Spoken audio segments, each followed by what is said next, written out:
Hello,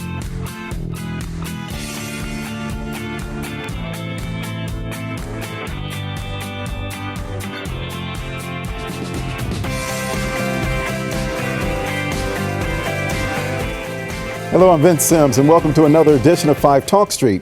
February is American Heart Month, and we're kicking off today's program by focusing on heart health. I'm here with Jenny Iyer. She's the Vice President of Health Strategies at the American Heart Association of North Texas, and Caleb Rozier. He's a firefighter and paramedic for the Carrollton Fire Department and a volunteer with the American Heart Association. Jenny and Caleb are here to tell us about the American Heart Association's Nation of Lifesavers Initiative program and how it's designed to prepare our communities to assist during cardiac emergencies. So thank you both for being with us. Thanks for having us. Yeah, it's a pleasure to have you all here. So let's talk about this first of all.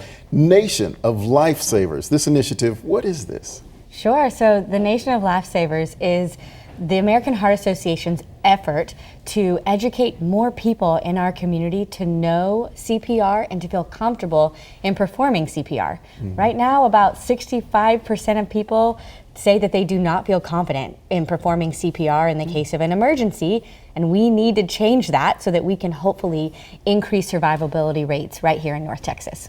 When you say nearly 65% don't feel comfortable doing it, why is that? Are there barriers maybe that keep certain people from doing this? Sure, there are barriers. I think one of the first ones is mouth to mouth, right? Which is what we're going to talk a lot about because the American Heart Association is really recommending hands-only CPR, which means you don't have to do the mouth to mouth, which could have been a barrier for many people not wanting to put a mouth on a stranger. But also there's barriers between men and women. We know that women receive CPR far less frequently than men do, and therefore they survive cardiac arrests way less frequently than men do. And so there's just a nervousness, right, to not want to be accused of inappropriately touching someone or be accused of doing something they shouldn't have been doing. And so because of that, that keeps people from trying CPR on women. But we also know education. We know education around CPR is not happening equitably across our communities. We want more schools to be able to provide CPR education, but unfortunately, we know some schools, because of budget cuts, are practicing CPR on pillows instead of actual mannequins. And so it's an effort to really get this message around CPR out into our general communities and to hopefully knock down some of those barriers. I think there also might be a general misunderstanding by the public thinking they need a card in their wallet that says they're certified. But really, there are all kinds of resources. American Heart has a 60-second video on YouTube that gives awesome instruction for hands-only CPR. So just understanding that people, they just need the knowledge, the practice, the know-how. They don't need a certification or a card in their wallet to allow them to do CPR. All right, you already mentioned something about this hands only because I'm from the generation of, I remember doing mouth to mouth. You learned it on the mannequin, you had to do all of that. So what is this hands only now? So what science is showing us is that oxygenation is important. The ventilation portion of it is important, but it can be deferred till later in the process. There's enough oxygen still in the bloodstream. So bystanders can be more easily, readily trained to just do hands only. We can get rid of that barrier of having to put your mouth on somebody else's mouth.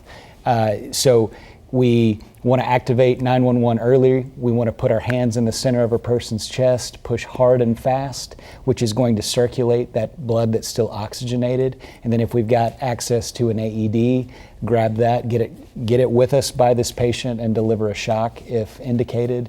So it's easy. We call, we push, we shock. Let's talk about the AEDs and the importance of them.